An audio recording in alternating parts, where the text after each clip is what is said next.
Olá, varejista, tudo bom? Aqui é o Luiz Cláudio Melo, especialista em gestão de negócios do varejo. E estamos prontos para mais um episódio especial do nosso podcast. É especialmente dedicado a vocês, empresários, gestores, mas principalmente apaixonados pelo varejo. É um imenso prazer tê-los aqui conosco. Hoje estou aqui acompanhado do meu sócio e amigo Renato Avó, que estará conosco ao longo aqui de toda a nossa conversa. Tudo bem, Renato? Tudo bem, Luiz? Olá, você, varejista, empreendedor do varejo. Seja bem-vindo a mais um episódio do 360 Varejo Cast. A nossa ideia é colaborar e compartilhar com você de todo o nosso conhecimento, principalmente conhecimento vivido como executivos e como consultores da 360 Varejo. Legal, Renato, é isso mesmo. Inclusive, pessoal, esse podcast ele é produzido pela 360 Varejo, consultores associados. E nós temos uma crença muito grande, muito forte, no poder do varejo e na importância que esse setor tem para todo o país, especialmente para nós que temos atuado ao longo de muitos anos como consultores e principalmente como também executivos. A gente tem apoiado as empresas, principalmente em seu processo de transformação. Empresas varejistas, sempre com foco nas pessoas, nas melhores práticas de gestão e do poder da tecnologia para tornar a empresa mais eficiente e clientes mais engajados com as marcas. Nós acreditamos que qualquer empresa, independente se você é uma empresa pequena, média ou grande, qualquer porte e de qualquer setor, é capaz de adotar as melhores práticas utilizadas pelas grandes empresas no Brasil e no mundo. E para aqueles que nos acompanham pelo YouTube ou pelas plataformas de streaming de áudio, temos uma variedade de assuntos relacionados aos negócios do varejo preparadas especialmente para vocês. Nós desenvolvemos o 360 News, onde nós vamos discutir as últimas tendências e novidades do varejo, tanto aqui no Brasil como no cenário internacional. Além disso, nós preparamos um capítulo especial para falar sobre as empresas familiares. Nós vamos explorar questões que vão além dos desafios da gestão do negócio. Segundo o levantamento do IBGE, né, Renato, a gente sabe que as empresas familiares representam cerca de 90% do total das empresas no Brasil e elas empregam 75% dos brasileiros com emprego formal, registrado em carteira, e respondem por 2/3 do nosso PIB. Então, a gente entende que é preciso discutir essas questões que se passam dentro das empresas familiares. E nada mais importante, né, Luiz, do que discutir a empresa familiar sobre o aspecto da gestão da empresa familiar, sobre o aspecto da propriedade e sobre o aspecto da família. O quão rico esse assunto é, né? Cada empresa familiar, ela tem um perfil, ela tem uma história, ela tem um motivo de ter se tornado uma empresa, que são os motivos dos empreendedores, das empreendedoras e a riqueza dos casos que nós vamos trazer aqui no 360 Legal, Varejo Cast é isso mesmo. é bastante aprofundada, né? E é importante discutir porque 2/3 do PIB estão com as empresas familiares. Então, toda empresa, quase toda empresa, nasce familiar em algum Exato. momento da sua E o existência, né? legal é que o Renato vai poder contribuir muito com essa história, porque ele participou durante muitos anos na empresa da família dele. Então tem muita Tem resenha, né, bastante Renato? história, tem bastante história. É isso aí, pessoal. Hoje nós vamos justamente falar daqueles anti-cases de sucesso. A gente, como eu comentei agora há pouco, né, o aprendizado que você tem com uma coisa que dá errado, ela é muito valiosa. E essa vivência que a gente teve, né, ao longo de tantos anos nessa profissão chamada varejista, né, independente Uhum. do título, né, Sim, Renato? sim. A gente traz aqui, a gente gosta de compartilhar, porque, afinal de contas, esse é um insumo que a gente usa hoje, principalmente para ajudar, apoiar os nossos clientes, né? Uhum, uhum. Mas esse anti-case que eu quero compartilhar com vocês, pessoal, é uma situação que eu vivi, tá? É um anti-case meu, é um anti-case que eu gostaria de compartilhar com vocês, e é uma coisa interessante, né, Renato? Porque você vê nas redes sociais, nos LinkedIn da vida, o mundo da perfeição. Sim, Todos são sim. Uhum. perfeitos, não existe problema, só existe virtude e Uhum. ninguém fala dos seus próprios problemas. Sim, sim. E aqui E até nada melhor do que falar sobre anti-cases de varejo com casos que nós vivemos, né? Com nós casos que vivemos. erros que nós cometemos como executivos ou como pessoas ou como consultores, exatamente para dar o toque de realidade, né? Para aquilo que a gente pretende passar para quem nos ouve, para quem nos Exato. assiste, né? O varejo é feito de escolhas e decisões todos os dias e nem sempre nós vamos acertar, nem sempre vamos acertar e a constatação disso vem depois, né? É verdade, é verdade, é verdade. A gente percebe muita gente aí falando de uma ótica, às vezes, de fora, pessoas Sim, fazendo aqueles sim. chamados comentários, sabe, comentarista de futebol que fica Uhum. na cabine criticando, Que mas comenta nunca. só depois que a jogada Não, aconteceu, né? às vezes o cara nunca entrou em campo, né? Muitas vezes, muitas Nunca vezes, chutou uma né? bola. Mas Aham. então esse anti-case, eu vou contar aqui para vocês com bastante detalhe. E ele passa muito por uma situação onde eu fui contratado para atuar numa determinada empresa. Evidentemente que nós vamos preservar o nome dos atores, né, para Sempre, uma sempre. questão ética, Uhum. né? A menos que o caso seja de conhecimento público, né? Exato, exato, exato. A gente vai evitar Uhum. na medida do possível. Então, a situação era a seguinte: era uma empresa do setor de moda, uma empresa familiar, uma empresa importante, né, do mercado brasileiro, onde ela vivia um momento de crise. E Uhum. aí você, pessoal, você que está nos ouvindo ou que está nos vendo, a importância de um diagnóstico, né? O diagnóstico, ele é um ponto inicial que traz o início do início de uma possibilidade de cura daquele problema corporativo. E muitas vezes você que está na gestão do dia a dia da empresa, principalmente do dia a dia do varejo, você não consegue enxergar, né? Você Não muitas vezes não consegue. consegue enxergar se não tiver um olhar de fora, um olhar Exato, terceiro, né? exato, exato. E essa empresa contrata uma empresa renomada do mercado para fazer um rebranding, né? Fazer um Uhum. trabalho de gestão de branding, porque o entendimento dos sócios da Construir a empresa, marca de o novo, né? problema estava nessa questão. Essa empresa de consultoria é contratada e eles, por serem uma empresa muito experiente, observaram que de fato tinham problemas ali que estavam machucando a marca, mas notaram evidentemente que o problema era um problema de gestão. E dentro do processo de diagnóstico, eles indicaram a contratação de executivos de fora, de executivos de Ok. mercado, né? Uhum. E aí, muito bem. Veja só o contexto, Renato. Empresa familiar, nunca ninguém havia assumido esse papel, não havia nenhum profissional vindo de mercado para assumir um papel executivo. Uhum. E aí é feita essa proposição da contratação, é contratada uma empresa de hunting para buscar um profissional, e eu, nesse processo, fui selecionado para Depois de alguns atuar. De meses, um alguns processo meses, extenso, né? Como, extenso, como, como natural como ocorre, né? naturalmente ocorre, né? Muito bem. Aí fui contratado, fui para dentro da empresa, e aí entra o papel, de fato, de quem já está há muito tempo no mercado. Você não coloca a mão num problema sem analisá-lo, Uhum, né? uhum. Então, dentro de um processo, quando eu iniciei lá dentro, de alinhamento, eu fiz todo um trabalho de entender o que se passava fora da empresa. Antes de entender o que se passava dentro da empresa, eu comecei um trabalho analisando o ambiente externo. Sim. Então, fui avaliar a concorrência. Por que a concorrência crescia e a empresa caía, perdia market share? Uhum. Os números da empresa eram terríveis: queda de venda, queda de rentabilidade, aumento do prazo de pagamento do cliente, diminuição do prazo de pagamento do Para fornecedor para fornecedor, né? fornecedores, enfim, era, Uhum. era uma tempestade perfeita. Então, eu comecei entendendo o que se passava com relação à concorrência.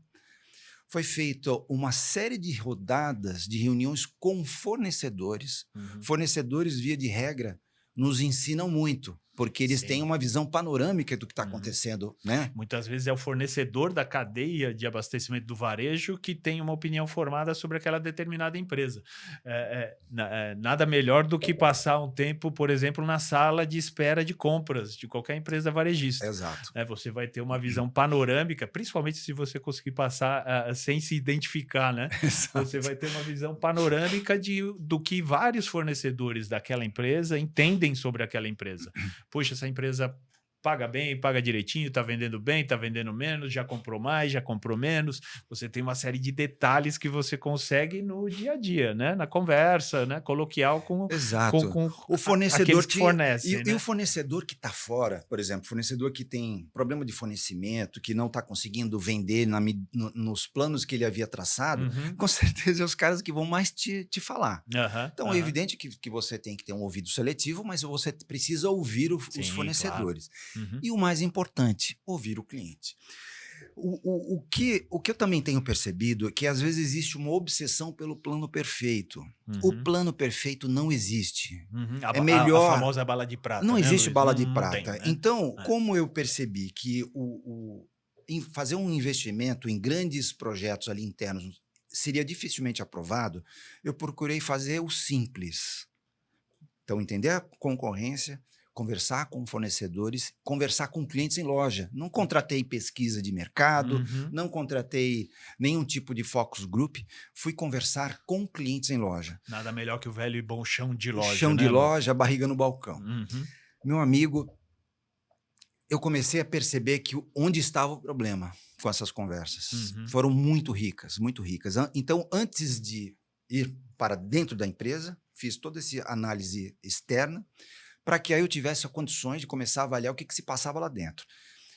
Antes de entrar diretamente no departamento de compras, conversei com todos os principais líderes dentro da empresa. Então, falei com finanças, falei com marketing, Uhum. falei com a área de planejamento, enfim, a parte de crédito, né, toda a parte de recebimentos, né, E de são contas a conversas pagar, iniciais mais difíceis, né, Luiz? Porque imagino o que você difíceis. passou, né?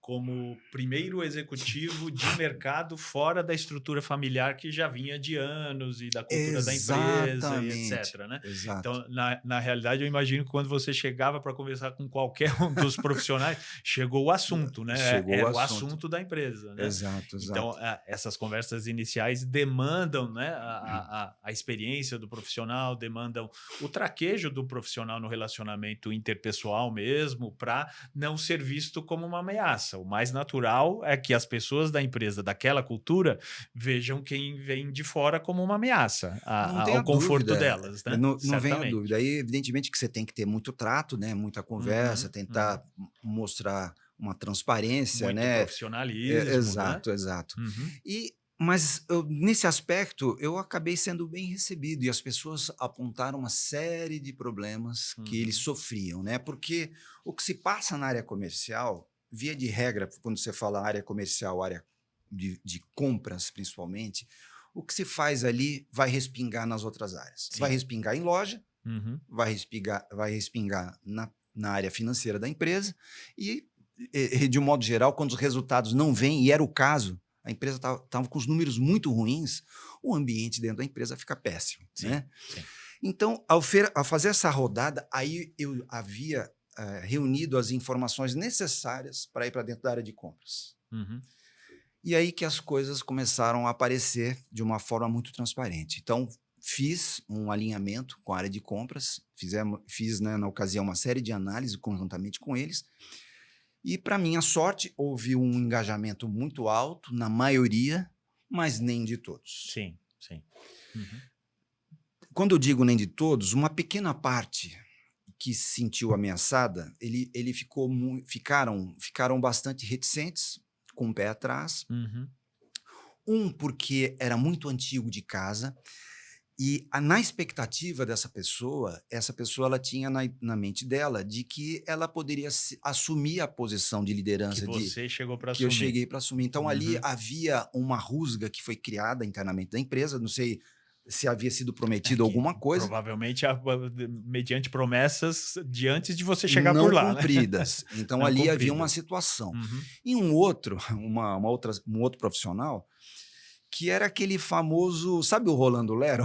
Ah, sim, sim. Escolinha do professor Raimundo, grande Chico Meu Anísio. amigo, É. aquela pessoa, ele era sedutor, era bom de conversa, aí todo mundo gostava dele, mas quando Uhum. você analisava os números dele, eram péssimos. Uhum. Havia uma insatisfação, porque era uma categoria que representava muito dentro da empresa. Ele Sim. representava cerca de 30% do faturamento, Uhum. para ser mais exato, 28%.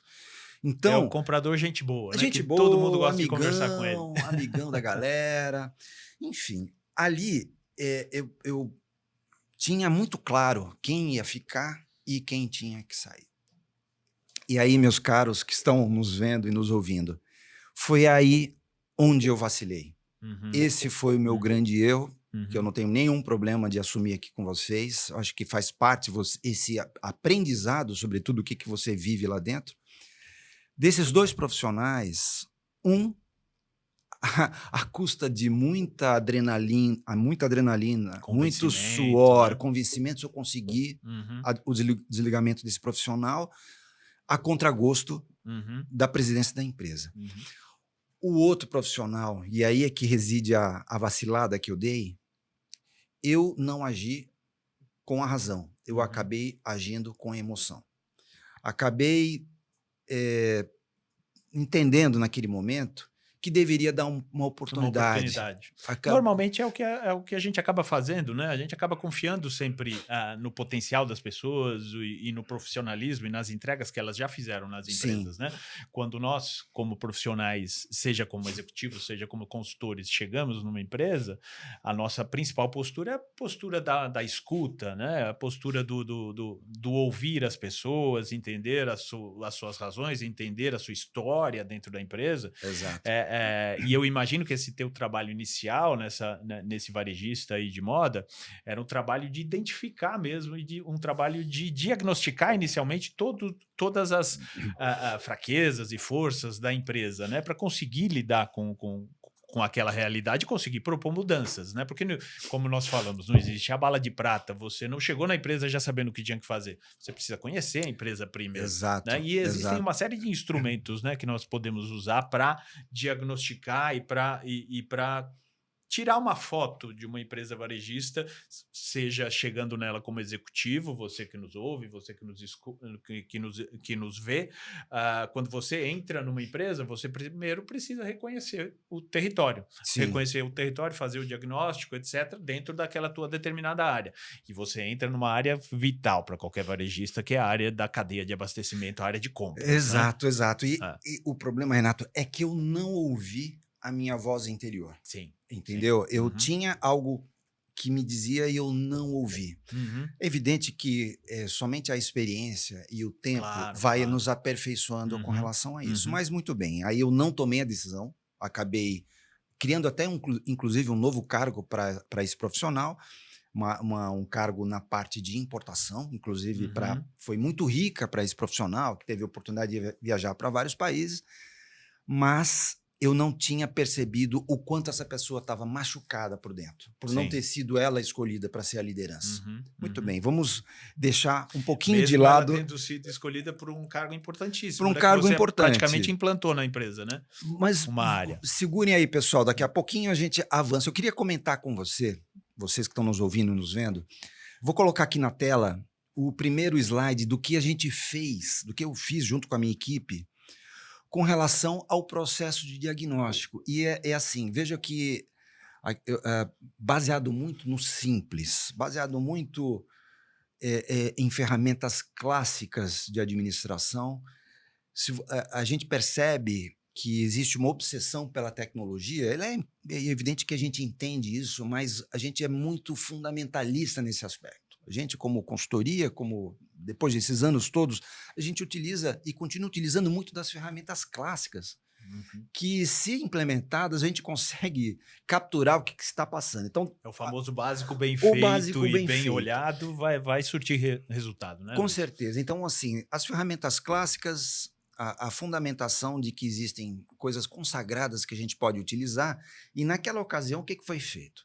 Então, análise de Porter, as 5 forças de Porter, é um instrumento riquíssimo, que você entende tudo que envolve o seu entorno, todo o poder de barganha entre fornecedores, compradores, as forças de novos entrantes, produtos substitutos. Isso é muito importante e foi Quem é mais realizado. forte, quem é mais fraco dentro daquela cadeia, dentro daquele Exato, segmento e exato, naquela empresa, né, muitas vezes. exato. Eu não vou entrar aqui para não estender muito o nosso bate-papo, mas existe farta documentação, fartos vídeos, né, quantidade de materiais disponíveis para tratar, e um dia talvez a gente possa tratar em particular sobre ele.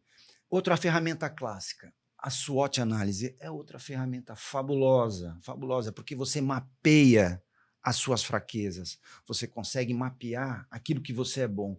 E tudo que vem de fora, né? Tudo que são as questões intangíveis, né? Que envolvem as ameaças, as oportunidades que possam surgir. Então, a gente apresentou de uma forma muito clara e que nunca tinha sido feita, por incrível que pareça, apesar da... É o que o que a gente sempre comenta na consultoria. As empresas, elas são boas, chegaram a um determinado estágio fazendo coisas que muitas vezes não foram feitas, deixando de fazer coisas que, né, que são importantes, e não foram feitas. Imagina na hora que a empresa consegue desenvolver um processo mais eficaz, mais eficiente de gestão, identificando com mais... E principalmente de planejamento. De planejamento. Né? Não vai na tentativa e erro, né, Luiz? Exato. Então, aí fizemos essas duas análises, análise de Porter e a análise SWOT. Vamos para o segundo slide.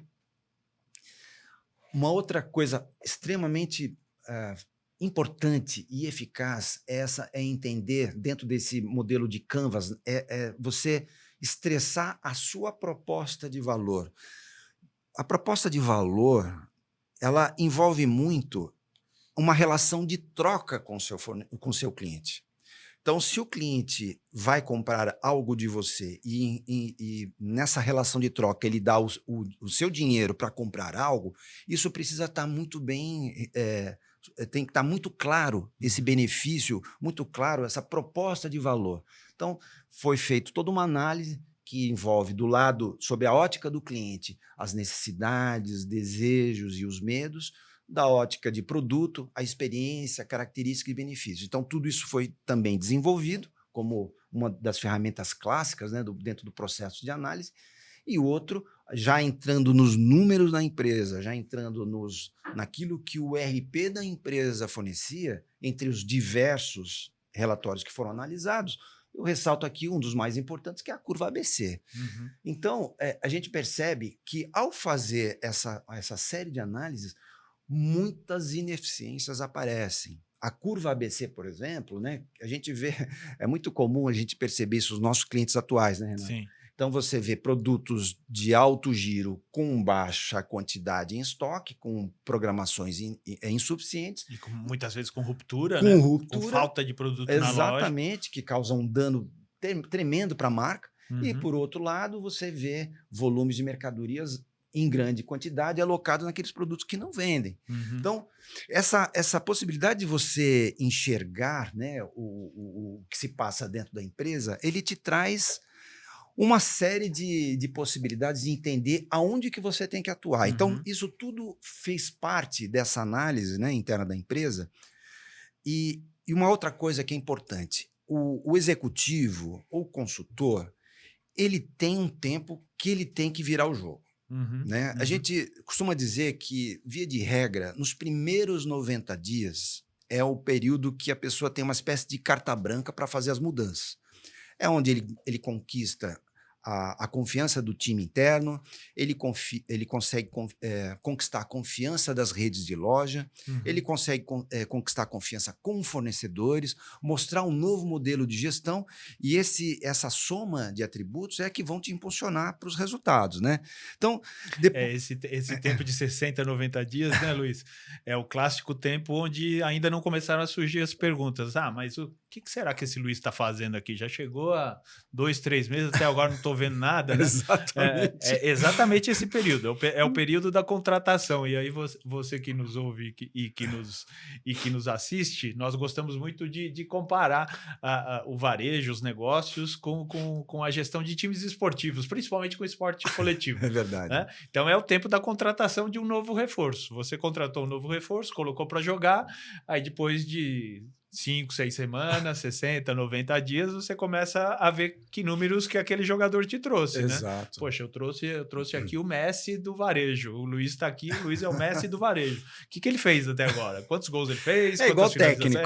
E depois de 3 derrotas, ele não para em pé, né? Exatamente. Então, dentro desse período dos chamados 90 dias que a pessoa tem para demonstrar que veio, uma primeira etapa que levou a cerca de uns 45 dias, 30 dias para ser mais exato. O que foi levantado nesse processo lá, Renato? Estoque antigo, prazo de pagamento curto de cerca de 45 dias, sendo que o prazo médio de recebimento era de 90. Então, o varejista estava pagando o Financiando. fornecedor em 1 mês e meio e estava conseguindo vender o estoque que ele comprou em 3 meses. Exato. Não, eu recebia do cliente em prazo médio É. de 90 dias. Margens baixas de compra, ou seja, a equipe de compras comprando produtos com margens insuficientes para pagar a conta. Uma perda completa no cliente-alvo. Uma outra coisa que para mim foi terrível, que foi drástica, os 4 maiores fornecedores desse segmento não tinham relevância. Então, Uhum. como que você vai virar o jogo com fornecedores que são relevantes fora do teu O negócio? cliente não achava produto de 4 marcas importantíssimas naquele segmento, nas Exato, lojas do varejista onde você estava, né? exatamente. Uma outra coisa também que foi detectada na ocasião, muitos produtos similares, a chamada falsa variedade. Então, era um produto parecido com o outro, sendo que você tinha um fracionamento da compra, você não ganhava volume, você não Uhum. ganhava poder de negociação. Má gestão da marca própria foi um outro ponto. Não executava toda a parte dos price points que são definidos para dentro de uma gestão de varejo. Uhum. Não se negociava com fornecedores o markdown, né, a remarcação. Você não pode comprar um produto numa determinada margem que vai ser a margem que deveria ser a margem de venda. Você precisa já embutir uma perda, que é normal dentro do varejo de moda, né? Que Uhum. você vai ter uma remarcação para É, isso. você vai precisar desovar estoque, né? Vai precisar Você desovar vai precisar estoque. fazer saldo, fazer remarcação, fazer liquidação. Então, isso tem que ser combinado com o fornecedor. Precisa, Claro. precisa.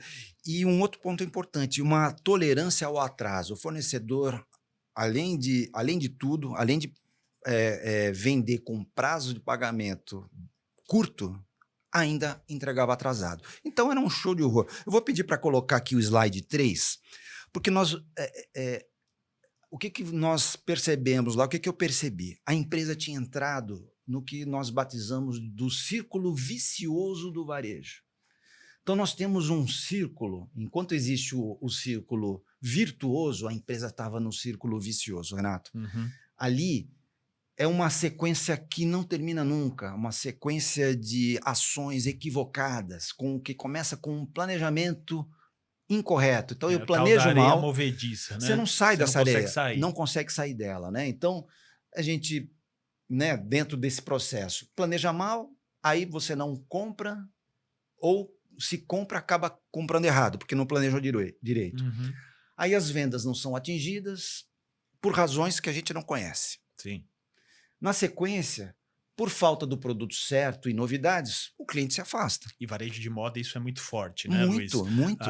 Eu estive durante bom tempo da minha carreira no varejo de moda em operações, né? Enquanto o Luiz na cadeia de abastecimento, em compras, em gestão de produto, eu em operações. Em operações na loja, o gerente, o regional, o supervisor de loja, a supervisora, a gerente, todo mundo sai correndo atrás do chamado produto novo. Né? Na empresa que eu trabalhava, tinha até uma sigla, é o tal do PN.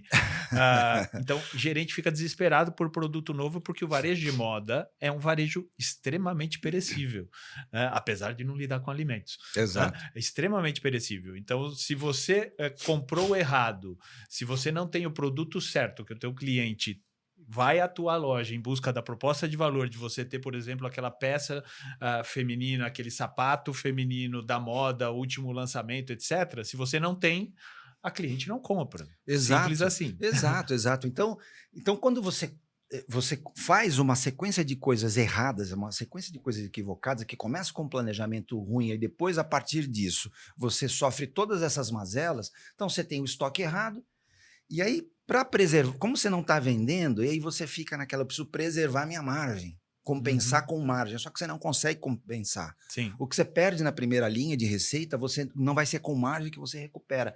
Porque a margem que você não consegue vender, você não tem. Já né? era. Você só tem no relatório. Aí você fica naquela paranoia de não remarcar. E aí o que acontece? Você fica preservando margem, não remarca. Como consequência, você está com o produto errado, está com a margem alta, e aí você não remarca, o que acontece? A venda cai mais ainda. E aí a venda cai, o caixa fica apertado e as compras são reduzidas mais uma vez. Aí o financeiro chega para a tua área de compras, não tem orçamento para comprar, as lojas não estão vendendo, não tem orçamento para comprar. Exato.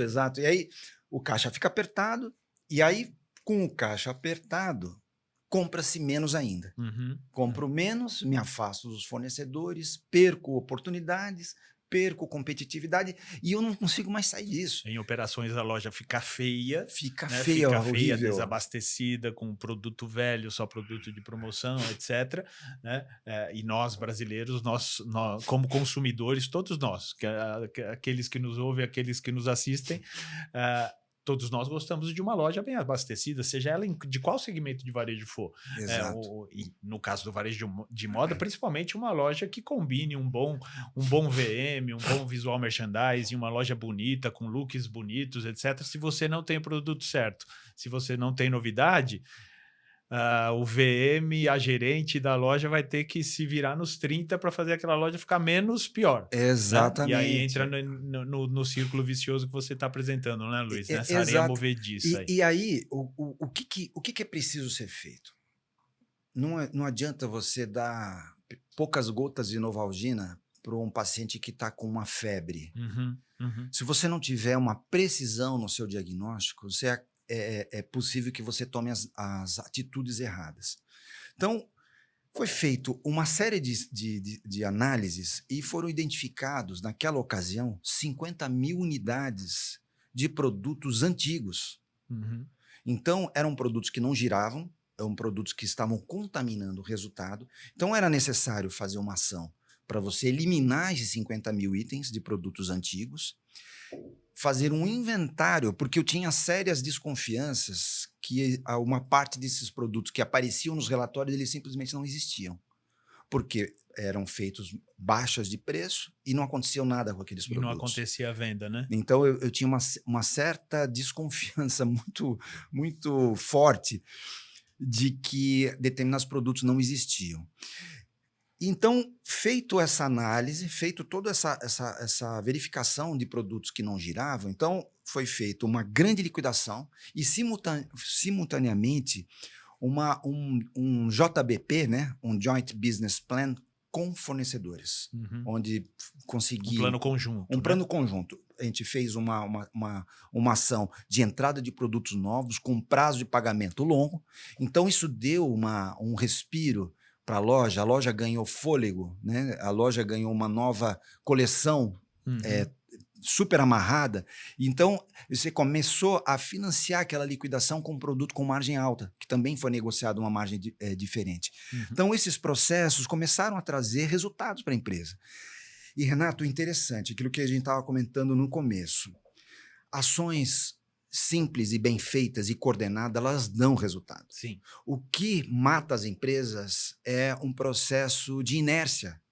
É você sentar em cima do problema e fingir que o problema não existe. E aí você ficar reclamando que o problema é a concorrência, que o problema é o externo, que é o governo. É o governo, é a chuva. É a chuva, como você sabe muito bem, como operador de canal de vendas.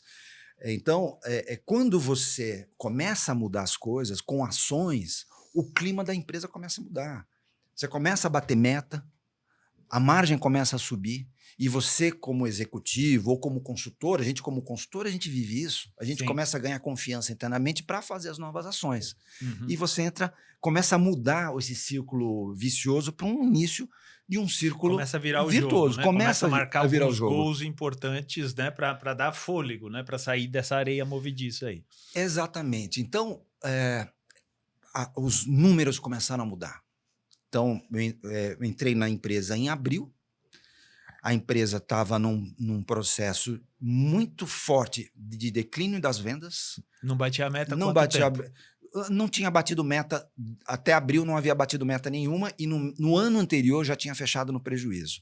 Então, tudo indicava para um ano pior ainda, né? Mas os números começaram a mudar e graças, evidentemente, ao time que comprou e ao espaço que eu consegui internamente para fazer as ações, o apoio de loja, porque sem o apoio de loja você não consegue chegar em lugar nenhum. Sim. Né? Então, dentro do processo de conversa e alinhamento com gerentes que estavam super insatisfeitos, você sabe disso, o gerente ele ganha comissão. Sim. Ele ganha pelas metas dele. Então, Uhum. era uma insatisfação Gerente interna. com meta que não está sendo batida, vai perdendo a motivação, ele olha para o lado, vê o estoque, só vê, na linguagem popular, né? Só vê tranqueira para vender, né? Então Exato, vai ter que fazer mágica. Né? exato. Então perde motivação, perde comprometimento com a empresa, e aí gerente de operações, gerente de loja, começa a olhar para o concorrente para buscar outro lugar para trabalhar.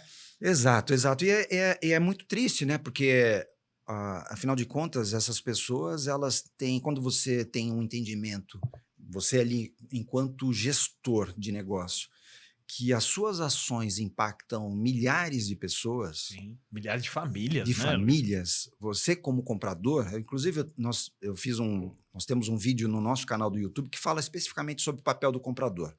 Para quem não assistiu, acho que vale a pena assistir. Uhum. É um insight que eu tive há muitos anos atrás, quando eu ainda estava no início da minha carreira, né, como gerente de produtos, que as decisões erradas, elas impactam milhares de pessoas na cadeia de distribuição.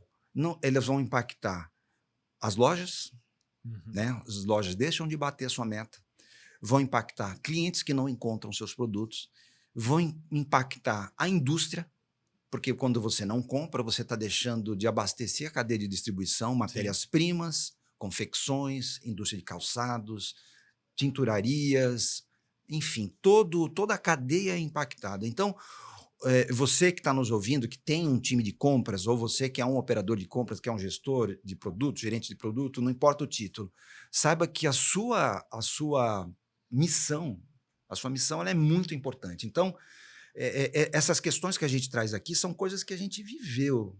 Não estamos inventando nada, né? A Sim. gente está trazendo coisas vividas dentro da indústria do varejo, mas acho que a essa altura do campeonato, né, a nossa audiência aqui, ela está querendo saber onde foi exatamente que aconteceu e principalmente o erro, aquele erro que eu cometi, né, aquele erro de ter dado aquela vacilada no início, Uhum. o que gerou?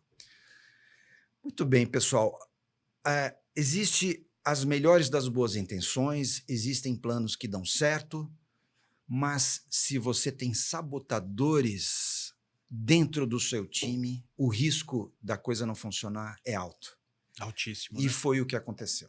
Aquele meu erro custou muitas coisas que eu não estava entendendo as origens. Eu observei que aquele profissional que eu não tive a atitude de desligar no início, ele acabou provocando uma série de erros que eu não estava conseguindo entender o que estava acontecendo. Uhum. Mas havia uma sabotagem, porque era a pessoa que estava fazendo com que o time acabasse jogando contra muitas vezes. Havia um desalinhamento partindo desse profissional com fornecedores, com lojas. Então, era um agente que estava dentro do time, fazendo tudo para não dar certo. Meio que parecendo, sabe, Renato, que era uma espécie de... Para ele, não dar certo era uma espécie de passe para comprovar que o problema não era ele. Então, essa situação é uma situação que você tem que tomar atitude. Você tem que, muitas vezes, identificar rapidamente quem são esses potenciais sabotadores e você tem que tirar. Porque isso Sim. pode te custar uma energia e pode tirar você do prumo. Porque a intenção do profissional que sabota, né, é manter o seu status quo, manter a sua condição na empresa, tirar da história dele os problemas da empresa, né, como você bem falou, é uma posição defensiva, né? E é uma posição. E o sabotador, pelo tempo que ele já tem na empresa, ele tem uma série de relacionamentos que você, quando chega na empresa, ainda não tem. Né? Então, ele está alguns passos à frente. Né? Em termos, ele tem canal de comunicação com o presidente da empresa, com a diretoria, com o profissional que serve café, com o profissional da loja, com o gerente, com a supervisora, com o supervisor. Então, ele conhece todo mundo. Então, essa identificação do sabotador ou daquele que não está remando na mesma maré das mudanças, né? A resistência à mudança sempre vai Sim, existir, né? No numa empresa, em qualquer grupo de pessoas, né? Então, identificar e tomar ações, muitas vezes, apesar de todos os nossos valores como profissional, como consultor, etc., de confiar, a princípio, nas pessoas, são medidas duras, mas necessárias, né? E, Renato, você falou um negócio que me fez lembrar exatamente um ponto importante que eu quero trazer aqui para o pessoal. Você ter um sabotador, esse sabotador ele vai ter vida curta se não houver ressonância para ele. Sim. Qual que foi o ponto principal? Havia uma ressonância interna direta com o presidente. Uhum. Ele agia como uma espécie de infiltrado dentro do time, Uhum. passando relatórios, sabe? Passando, ele contando as coisas para o presidente Quase da empresa. que como se fosse um espião do que o Luiz estava fazendo. O que o Luiz, Exato. esse cara novo aí de mercado aí, o que esse cara está fazendo aqui na minha empresa? E o presidente dava corda. E o pior, Renato, o pior assim é que os resultados estavam vindo. No Sim. primeiro ano foi revertido de prejuízo para ponto de equilíbrio. No ano 2 foi batido o recorde de venda da empresa, as margens, as lojas satisfeitas. Começou a empresa a entrar num plano de expansão que há muito ela não fazia. Mas é impressionante como a questão que permeia tudo isso é a cultura da empresa, né, Renato? Sim, que a gente vai sim. tratar muito Sim. sobre questão de cultura. Uhum. E essas coisas, esse agente infiltrado acaba provocando desgastes internos até que um dia, por eu ter percebido e eu ter finalmente identificado o que estava acontecendo lá dentro, eu ter pedido a cabeça desse profissional Uhum. para o presidente da empresa. Qual foi a resposta? Não. Exato. Não. Uhum. Então, esse foi o ponto do fim. Um não, nada baseado em dados, nada baseado em números, um não simplesmente baseado na cultura que já existia antes de você estar lá. Porque está há muito tempo na empresa, eu confio nele, quer dizer, enfim, o Então, ponto central... a direção da empresa, né? Esse presidente que decidiu acatar, como você mencionou no começo, né, da nossa conversa, decidiu acatar a sugestão da consultoria para trazer um profissional de mercado, na realidade ele acatou para agradar a consultoria, né? Não, tudo bem, eu contratei a consultoria, eu gastei dinheiro, né? Eles estão recomendando, eu vou fazer. Mas ele não comprou a ideia. Exatamente. Né? Ele não patrocinou a ideia. Exato. Então, você vê que é uma completa incoerência, né? Uhum. São forças que você concorre internamente, que você às vezes não tem condição de agir, mas eu volto a dizer, os 90 dias. Eu tinha que ter utilizado os 90 dias. Depois que você perde, às vezes, aqueles famosos 90 dias de ação, a dificuldade de você fazer determinadas mudanças, ela aumenta muito. Aumenta. Existem pressões que você acaba não conseguindo, digamos, corrigir.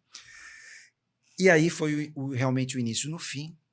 Houve passado um tempo, por tanta resistência que foi criada, nós entendemos que não era mais possível dar sequência e finalmente acabei saindo da empresa. Mas eu posso te falar uma coisa, foi um local onde eu aprendi muito. Sempre com os nossos erros a gente aprende de uma forma muito significativa, né, Luiz? Muito, Renato. E assim, eu trouxe aqui alguns pontos, quais são as lições, porque afinal de contas os anti-cases, que é o que nós estamos tratando hoje, ele trata dos aprendizados. Sim. É claro que ele vai tratar dos problemas, das consequências, mas ele vai, do que deu errado, mas é importante que a gente, né, aprenda com aquilo que deu errado. Então, eu vou falar olhando para você e direto para quem está nos ouvindo. As lições que eu aprendi foram as seguintes. Primeiro, ouça a sua voz interior. Respeite sua primeira percepção sobre as coisas que surgem, pois elas costumam estar livres de preconceito. Sabe, aquele teu primeiro olhar sobre uma determinada coisa e você não ficar se acostumando com ele. Depois, combine o jogo com um patrocinador. Né? O patrocinador, ele precisa estar o tempo inteiro, você precisa estar alinhando com ele quais são os mesmo lado, né? Remando para o mesmo lado, ele abrindo espaço para as ações ao longo do tempo que você vai fazendo. E precisa ser efetivamente um patrocinador. Ele precisa acreditar. Ele precisa dar o nas aval. mudanças que ele está implementando na empresa e na cultura da empresa. Com certeza. Outro ponto, essa questão que eu comentei há pouco do período. Você tem ali cerca de 60 a 90 dias para fazer as grandes mudanças. Uhum. Outro ponto importante, os chamados quick wins, eles são inegociáveis. Você precisa marcar uns gols. Sim. Não adianta você entrar e ficar empurrando. Para mostrar que você está virando o jogo, né? Exato. Assim como qualquer esporte, né? Você precisa marcar logo no começo. E Renato, olhando esse anti-case e olhando um pouco de alguns clientes que nós temos hoje, que não adianta muitas vezes você imprimir um ritmo que você acredita se ele próprio não quer imprimir aquele ritmo. Sim, sim. Você lida com forças de dentro da empresa e nós, no papel de consultores, a gente tem que, evidentemente, sempre alertar pelas consequências de você adiar um plano, mas tem coisas que não estão na sua mão. Sim, né? sim. Nós, como consultores, nós não somos executores. Sim. Evidentemente que a gente está ali acompanhando o processo de mudança, orientando, participando, né, no dia a dia de determinadas decisões, mas bottom line, quem vai decidir, quem vai executar é o operador. Exato, né? exato. E como consultor, nós não podemos imprimir a nossa velocidade de transformação ou simplesmente as nossas opiniões, porque o negócio é de quem nos contratou. Exato. E muitas vezes esse negócio está dentro de uma realidade, por isso que o trabalho de diagnóstico, o trabalho de construção de um plano de ação é um trabalho feito a quatro mãos com a empresa que nos contrata, né?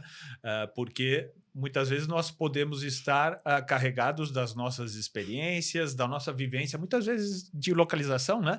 Aqui no eixo Rio-São Paulo, em grandes cidades, em grandes capitais, etc. E a realidade do varejo. O que a gente bem fala aqui no 360 Varejo Cast, né? O varejo, como ele é de acordo com a praça onde ele está instalado. Então, e de acordo com a história daquela empresa. Exato. Então, a velocidade das mudanças, há empresas hoje no varejo, a gente pode falar hoje de varejo digital, de metaverso, de inteligência artificial, pode falar de tudo. Mas o varejo lá em Pirapora do Bom Jesus é o varejo básico tradicional de abrir e fechar a loja todo dia. Exato. Né? E é o varejo de 90% do mercado brasileiro. Isso é né? muito importante que o Renato está falando, porque a gente percebe muitas pessoas falando ali no seu quintal, naquele eixo Rio-São Paulo. Muitas vezes em São Paulo a pessoa não conhece a realidade do Brasil afora. Nós temos vários Brasis. Nós temos, né? Então, a gente que tem clientes, graças a Deus, né, Renato, em todo o Brasil, a gente fica muito claro essas realidades que são distintas. Então, o consultor ele tem que ter a propriedade, ele tem que ter a maturidade de entender cada cliente em seu estágio, né, o estágio em que ele se encontra, né? Então, ainda dentro dessas questões, né, dos aprendizados, existem essas forças ocultas que a gente às vezes não consegue enxergar e a gente precisa enxergar. Então, o importante é você compreender o que não está só em cima, o que não está só na superfície. Você precisa entender o que está por baixo da superfície. Você tem que identificar o quanto antes esses sabotadores. Não tenha dó.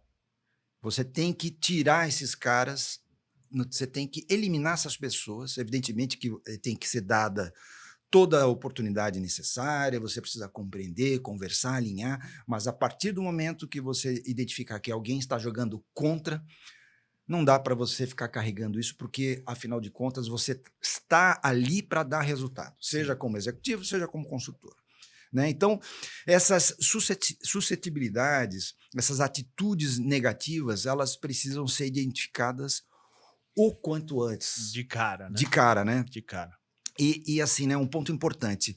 Quando existe o desalinhamento, né, entre a liderança, a alta gestão da empresa, o presidente, CEO, etc., e aquilo que você vai fazer, obviamente, o resultado não vai vir. Então, é preciso fazer todo esse alinhamento. E com todos esses aprendizados, né, Renato, nós, entrando aqui no final do nosso bate-papo, a gente queria trazer aqui algumas dicas de livros. Né, Renato? A gente sempre vai trazer aqui algumas coisas que possam reforçar para aqueles que têm interesse, para aqueles que gostam de se aprofundar. Nós temos aqui 2 livros que a gente gostaria de recomendar. Vamos colocar o primeiro aqui na tela? O primeiro, infelizmente, não tem em português, tá? Mas já havia algumas resenhas traduzidas em português na internet. Então, esse primeiro que está aqui em azul, eu vou traduzir aqui para o português, ele chama assim, Sabotagem. Como lidar com os pitbulls, gambás, cobras, escorpiões e lesmas no local de trabalho da saúde. Esse livro, ele foi escrito por uma escritora chamada Judith Briles, e ela é da área da saúde, então ela fez para o ambiente de trabalho dela dentro desse segmento. Mas é interessante como esse livro pode ser aplicado em qualquer área. Negócio, é impressionante. Ele virou um clássico, esse livro, Sabotage, que chama. E ele traz uma série de ações, né? E ela trata muito da questão do entendimento, dos alinhamentos, identificar pessoas manipuladoras, ela trata muito desse impacto, né, da equipe, de como você lida com esses perfis dentro da empresa.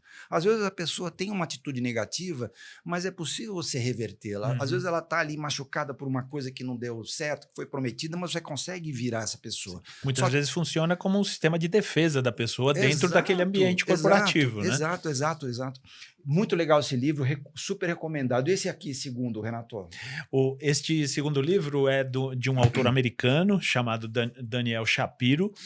Ele lida com o quanto de irracionalidade é preciso para que nós resolvamos conflitos, muitas vezes.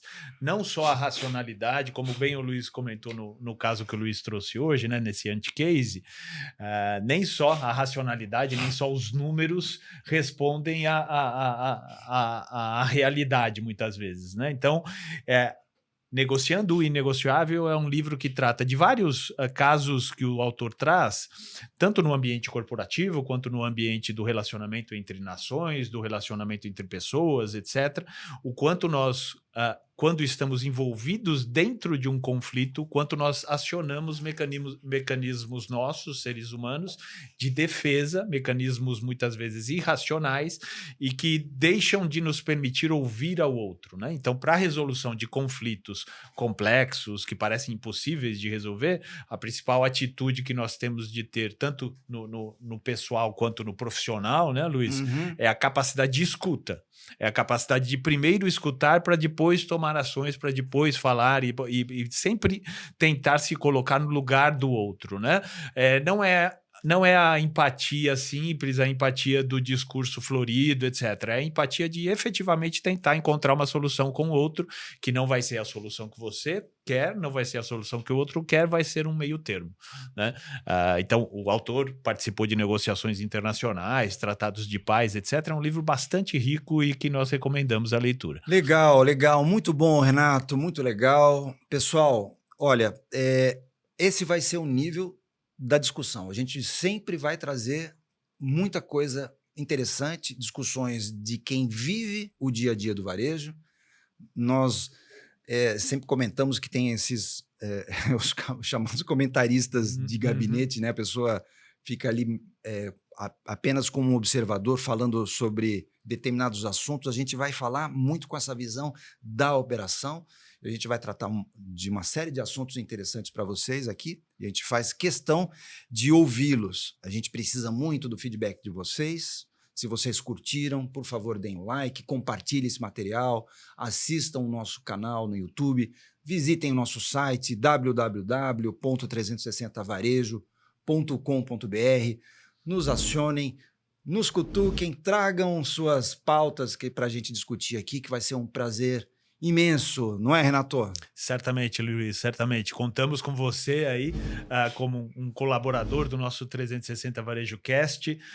Visite nosso Instagram, nosso LinkedIn, esse episódio, bem como outros episódios do 360 Varejo Cast vão estar sempre disponíveis para vocês. Contamos com vocês para compartilhá-lo entre suas redes dentro do varejo e o 360 Varejo Cast é o varejo como ele é, o varejo do chão de loja, o varejo daquilo que acontece todo dia, está acontecendo agora na tua loja. É isso aí, muito bom, muito Perfeito. Bom. Legal, pessoal, um grande abraço para vocês, até a próxima.